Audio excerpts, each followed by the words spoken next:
Hello students, क्या हाल है? बढ़िया। चलिए, आज हमारा डेथ ऑफ पार्टनर का लास्ट डे है, डे 3। और आज इसमें कुछ दो तीन कॉन्सेप्ट मैंने ले रखे हैं, पॉइंट्स ले रखे हैं, जहाँ पर थोड़ा सा वो या थोड़ी सी मुश्किल होती है या थोड़े से ट्रिकी पॉइंट हैं। तो उन पॉइंट्स को आज हम समझ लेते हैं, फिर ये हमारा चैप्टर कंप्लीट हो जाएगा। और इसमें फिर जो एग्जीक्यूटर या लोन अकाउंट है वो मैं अलग से किसी और वीडियो में कवर करूंगा, लेकिन हाँ, डैश से रिलेटेड जो पॉइंट्स हैं वो हमारे कवर हो चुके हैं। चलिए, तो बिना किसी देरी के स्टार्ट करते हैं। आज सिर्फ दो एग्जाम्पल हैं, तो ध्यान से समझिएगा, दोनों अपने आप में बहुत इंपॉर्टेंट हैं। तो फर्स्ट एग्जाम्पल में देखो, book value of stock given है 24,000। बुक वैल्यू का मतलब क्या होता है? बैलेंस शीट में लिखी हुई वैल्यू। बुक हम बोलते हैं बैलेंस शीट को। तो बैलेंस शीट में लिखी हुई वैल्यू स्टॉक की 24,000 है। इसी तरीके से बुक वैल्यू ऑफ फर्नीचर कितना है? 16 है। बुक वैल्यू ऑफ क्रेडिटर्स कितना है? 70,000 है। ए बी सी 3-1 है। सी की डेथ हो गई है। And as share of revaluation loss 10,000। A का यानी कि जो रीवैल्यूएशन पे लॉस आया है उसमें ए का हिस्सा दे रखा है मैंने यहाँ पर 10,000। फिर वो कह रहा है रिवाइज्ड वैल्यू ऑफ क्रेडिटर्स आपको फाइंड आउट करनी है, क्वेश्चन मार्क लगा हुआ है। इफ वो कह रहा है आगे स्टॉक वॉज ओवर वैल्यूड है by 20% and furniture was under valued है बाय 20%। ये भी बाय 20% है, अंडर वैल्यूड है। लेकिन तो कैसे करेंगे? ये क्वेश्चन आ जाता है, कई बार बोर्ड में भी पूछा हुआ है, तो एक बार देख लेते हैं। रीवैल्यूएशन अकाउंट बनाएंगे। एक बार थोड़ा सा ब्रीफ कर देता हूं। रीवैल्यूएशन अकाउंट कब बनाते थे? रिकॉन्स्टिट्यूशन ऑफ फर्म के टाइम पे। कौन सा अकाउंट है? नॉमिनल अकाउंट है। क्यों बनाया जाता है? प्रॉफिट या लॉस जानने के लिए। कब? रिकॉन्स्टिट्यूशन ऑफ फर्म के टाइम पे। डेबिट में क्या आते हैं? सारे लॉसेस। क्रेडिट में क्या आते हैं? सारे प्रॉफिट्स जो एसेट्स और लाइबिलिटीज में हो रहे हैं। चलिए वापस आते हैं। तो कह रहा है स्टॉक ओवर वैल्यूड है 20%, यानी कि स्टॉक ओवर ज्यादा लिखा हुआ है, इसका मतलब उसकी वैल्यू कम है, तो कम करो। अब स्टॉक को अगर कम करोगे तो आपके लिए नुकसान है, एसेट की वैल्यू कम हो रही है। तो टू स्टॉक। अब देखो, स्टॉक की वैल्यू बैलेंस शीट में लिखी हुई है 24,000, है ना। स्टॉक की वैल्यू बैलेंस शीट में है 24,000 और ये लिखा हुआ है ओवर वैल्यूड है 20%। अब एक बात बताओ, अगर कोई चीज 20% ज्यादा लिखी हुई है तो यानी कि कितने परसेंट के बराबर हो गई? 20% एक्सेस है, तो कितने परसेंट है? 120%। 100 में ऐड कर दो। कोई वैल्यू या कोई एसेट मान लीजिए वो आपसे कहता है 10% ज्यादा लिखी हुई है, तो कितने परसेंट लिखी हुई है? 110% लिखी हुई है। कोई वैल्यू 25% ज्यादा लिखी हुई है, तो यानी कि 125% लिखी हुई है। 100 में ऐड कर दो ना। 100% से जो भी ज्यादा होगा, 20% ज्यादा है तो 120%, 30% ज्यादा है तो 130%, 20% कम है तो कितना लिखा हुआ है? अगर 20% कम है तो 100 में से माइनस कर दो, यानी कि 80% के बराबर है। तो हमारे क्वेश्चन में स्टॉक 20% ज्यादा है, इसका मतलब है ये 120 के बराबर है, तो अपॉन 120 जितने के बराबर है, और इनटू कितना ठीक करना है, कितना ओवर वैल्यू था? 20% ओवर वैल्यूड था, तो 20 से मल्टीप्लाई कर लो। तो जब हम इसको करेंगे तो ये 4,000 निकल के आ जाएगा। इसका मतलब है कि स्टॉक को हमने 4,000 रुपये ज्यादा लिखा हुआ था। स्टॉक की पता है एक्चुअल कीमत कितनी थी? 20,000 रुपये। 24 लिखा हुआ है जो कि 4,000 रुपये से बढ़ा के लिखा हुआ था, यानी कि इसकी वैल्यू एक्चुअल में 20,000 थी। अब अगर आप सीधे चेक करना चाहो तो 20,000 का 20% वही 4,000 रुपये, यानी कि आपने 24,000 रुपये लिखा हुआ था। तो इस टाइप के क्वेश्चन को डील करने का तरीका यह है, जितना ओवर वैल्यूड है उसे 100 में प्लस करके नीचे लिखो, और जितना आपको ओवर वैल्यूड करके दे रखा है उससे मल्टीप्लाई कर लो। तो 120% के बराबर है, 20% ज्यादा लिखा हुआ था तो वो हमने यहां पर लिख दिया।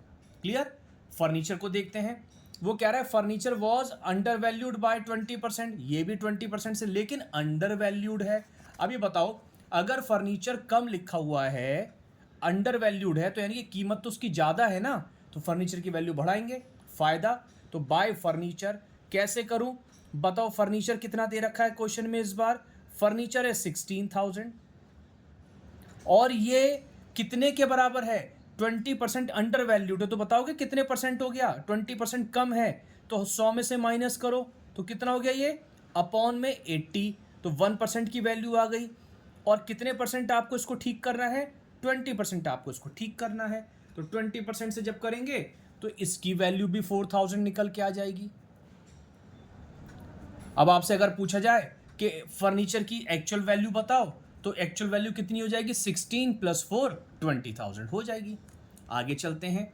अब एक चीज और दे रखी थी, लॉस दे रखा था।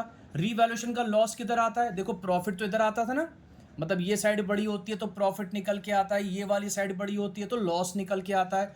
तो क्वेश्चन में लॉस दे रखा है, by loss transfer to ABC, और लॉस किसका दे रखा था? देखो A का लॉस दे रखा है, तो मैंने यहाँ A में लिख दिया 10,000। अब एक बात बताओ, अगर मुझे A का लॉस पता है ना, A का लॉस पता है किसी भी पार्टनर का, चाहे वो A का हो, चाहे B का हो, चाहे C का हो, किसी भी पार्टनर का लॉस पता है, तो क्या मैं टोटल लॉस निकाल सकता हूं? अगर एक का लॉस पता है या एक का प्रॉफिट पता है या एक की वैल्यू पता है, तो क्या टोटल वैल्यू निकाली जा सकती है? यस, निकाली जा सकती है। कैसे निकाल सकते हैं? जिसका भी लॉस या प्रॉफिट दे रखा होगा उसके शेयर से रेसिप्रोकल कर दो बस। जैसे ये 10,000 है, मैं यहाँ पे आपको रफ करके दिखा रहा हूं। जैसे ए का लॉस दे रखा है 10,000 और ए का शेयर कितना था? 321। जब रेसिप्रोकल करूंगा तो ए का शेयर 3/6 है, तो जब रेसिप्रोकल करूंगा तो कितना हो जाएगा? 6/3। तो ये वैल्यू कितनी निकल के आ जाएगी? ये वैल्यू निकल के आ जाएगी 20,000 की। तो आगे ध्यान रखना, कभी भी किसी भी चैप्टर में अगर आपको एक पार्टनर की वैल्यू दे रखी हो और टोटल पूछा हो तो बड़े आराम से निकल सकता है, उसके शेयर से रेसिप्रोकल कर दो। तो लॉस हमारा टोटल आ गया 20,000 का, तो ये लॉस मैं यहाँ पर लिख देता हूँ 20,000 का। बस वैसे मेरा काम तो चल जाएगा, लेकिन फिर भी अगर हम डिस्ट्रीब्यूट करें तो 3:1 में तो 10,000 इसको मिल जाएगा, और जब बाकी के 10,000 को 2:1 में बांटेंगे तो ये आ जाएगा हमारा 6 6 6 7 3 3 3,333। हालांकि इसको करने की नीड है नहीं, क्योंकि ये शॉर्ट क्वेश्चन है। मैंने तो प्रेजेंटेशन के साथ दिखा दिया है आपको ताकि समझ में आ जाए, लेकिन अगर ये 1 मार्क में आता है, क्योंकि कई बार एक नंबर में क्वेश्चन पूछ लेते हैं, तो आपको केवल आंसर निकालना है, तरीका पता होना चाहिए कि भाई ऐसे निकाला जाता है। अब देखते हैं क्या करना है जी।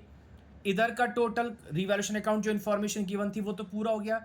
इधर का टोटल है 24,000, यही साइड बड़ी दिख रही है, तो टोटल तो इधर भी 24 आएगा, है ना?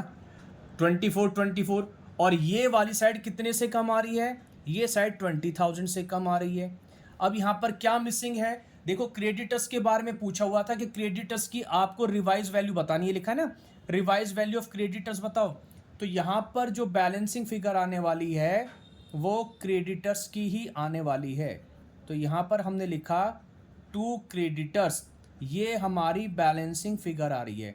अच्छा, अब एक बात और बता दो, ये जो क्रेडिटर्स की वैल्यू निकल के आई है, ये क्या निकल के आई है? ये क्रेडिटर्स की रिवाइज वैल्यू निकल के आई है या ये क्रेडिटर्स पे प्रॉफिट या लॉस निकल के आया है? मैं बता देता हूं, इसमें ये क्रेडिटर्स की क्या निकल के आ रही है? प्रॉफिट या लॉस निकल के आ रहा है कि क्रेडिटर्स पे फायदा हुआ या नुकसान हुआ। क्यों? रिवैल्यूएशन अकाउंट क्यों बनाते हैं? प्रॉफिट या लॉस जानने के लिए। डेबिट में आते हैं सारे नुकसान, क्रेडिट में आते हैं सारे फायदे। तो इसका मतलब है ये एसेट्स और लायबिलिटीज पे, मतलब डेबिट साइड में सारे नुकसान आ रहे हैं और क्रेडिट में जैसे फर्नीचर पे फायदा हुआ था, ये वो फायदा है, ये तो हमारा नेट रिजल्ट है। तो यहां पर ये भी लॉस है, ये भी लॉस है, यानी कि क्रेडिटर्स पे नुकसान लिखा हुआ है 20,000 रुपए का। अब एक और बात बताओ, नुकसान कब होगा? जब क्रेडिटर्स की वैल्यू बढ़ जाएगी या जब क्रेडिटर्स की वैल्यू कम हो जाएगी? नुकसान कब कहोगे? जब लायबिलिटी बढ़ती होगी या जब लायबिलिटी कम होती होगी? सीधी सी बात है, लायबिलिटी जब बढ़ेगी तभी तो आप उसे नुकसान बोलोगे। तो क्रेडिटर्स की बुक वैल्यू कितनी थी? 70,000 थी, और क्रेडिटर्स की वैल्यू कितने से बढ़ गई? 20,000 से बढ़ गई, तभी तो नुकसान हुआ।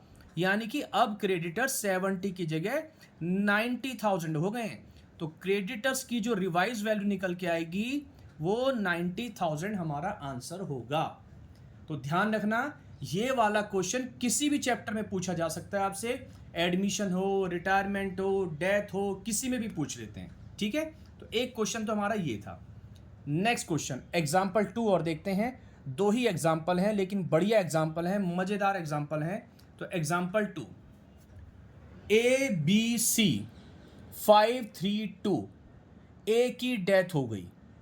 फिर अब की बार देखो क्वेश्चन में आपको एंट्री बना के दे रखी है, और एंट्री बना रखी है B's capital account debit, C's capital account debit to A's capital account, 5000 5000 10,000 being adjustment entry made for goodwill. बताओ बताओ ये वाली एंट्री कौन सी बनी हुई है? ये वाली एंट्री डेथ में क्या बताती है? क्या बताती है ये वाली एंट्री? GS वाली एंट्री है। याद आ गया? हाँ सर याद आ गया, GS gaining partner to sacrificing partner. अब वो कह रहा है टोटल गुडविल बताओ। अब देखो ये जो एंट्री बनाते थे टू एस कैपिटल जो लिखा हुआ है ये ए के शेयर की गुडविल है। अब फिर से वही बात आ गई, मुझे ए की गुडविल पता है, ए का शेयर भी पता है 5/10। क्या मैं टोटल गुडविल निकाल सकता हूँ? बिल्कुल निकाल सकता हूँ। कैसे कर सकता हूँ? रेसिप्रोकल करके, जैसे अभी मैं पीछे बता रहा था आपको। तो टोटल गुडविल 10,000, ए का जो गुडविल का शेयर था इनटू रेसिप्रोकल किया 10/5, तो ये टोटल गुडविल आ गई 20,000। दूसरा क्वेश्चन पूछा हुआ है गेनिंग रेशियो बताओ। तो गेनिंग रेशियो ये एंट्री बनती है GS, तो ये गेनिंग रेशियो में तो बनती है gaining partners debit to sacrificing partner. तो ये जो रेशियो है 5,000 5,000 ये गेनिंग रेशियो ही तो है, यानी कि बराबर बराबर है 5:5। तो गेनिंग रेशियो 5:5 बोलो या 1:1 बोलो। लो दूसरा आंसर भी आ गया। तीसरा पूछ रहा है न्यू रेशियो बताओ। अब देखो न्यू रेशियो, यहाँ बच्चे गलती कर सकते हैं बस। न्यू रेशियो कैसे निकालेंगे? देखो ए की डेथ हुई है तो पहले ए का शेयर लिख लो 5/10। अब जब गेनिंग रेशियो दे रखा है 1:1, इसका मतलब ये जो ए की डेथ के टाइम पे उसका शेयर था ये बी और सी को बराबर बराबर मिला, यही तो मतलब है। गेन दोनों को बराबर हुआ, आधा हिस्सा बी लेके चला गया, आधा हिस्सा सी लेके चला गया। तो पहले इसके हिस्से तो निकाल लें भाई। जैसे ये पेन है, ये पूरा शेयर है, तो इसके 2 हिस्से करे तो आधा हिस्सा, ये आधा तो नहीं है पर मैं करके बता रहा हूँ ऐसे ही, आधा हिस्सा बी के पास चला गया और ये आधा हिस्सा सी के पास चला गया। तो पहले हिस्से निकाल लेते हैं। तो कैसे निकालेंगे? देखो बी का गेन 5/10, जब इसको बांटूंगा तो इंटू 1/2 करूँ, 1:1 है ना, तो इंटू 1/2, तो ये कितना आ गया 5/20। सी का गेन 5/10 मतलब वही जो इसका शेयर है, इसको भी बराबर ही मिल रहा है, इंटू 1/2, तो ये कितना आ गया 5/20, यानी कि 5/20 बी को मिला, 5/20 सी को मिला। अब नया रेशो कैसे निकालें? तो नया रेशो निकालने के लिए देखो देयरफॉर बीज न्यू शेयर, बी का पुराना शेयर कितना था जरा एक बार देख के बताओ। बी का पुराना शेयर कितना था? 3/10। तो बी के पास 3/10 तो पहले से था ही था, प्लस ए की डेथ के बाद और कितना मिल गया, ए का हिस्सा कितना मिला ये लिखा है, दोनों को 5/20 मिला था, तो जितना मिला था उतना ऐड कर दो। तो 3/10 प्लस 5/20 जब सॉल्व करेंगे तो 11/20 आ जाएगा। सेम वे में सी का न्यू शेयर, सी का पुराना शेयर 2/10 था ना, 532 था, तो 2/10 प्लस ए की डेथ पे का टाइम पे ए से कितना मिला इसे, वही 5/20 जो भी हमने करा था। ये देखो ये रहा कितना मिला था, ये रहा 5/20 मिला था, तो इसके में 5/20 हमने फिर ऐड कर दिया, तो इसका कितना आ गया 9/20 आ गया। तो कितना रेशो आ गया 11:9। तो आई होप आपके दोनों एग्जाम्पल अच्छे भी लगे होंगे, समझ में भी आ गए होंगे, और अगर समझ में आया है तो प्लीज़ शेयर कीजिए, लाइक कीजिए, और नए हैं तो सब्सक्राइब कीजिए। Thank you. मिलते हैं फिर किसी नेक्स्ट वीडियो में।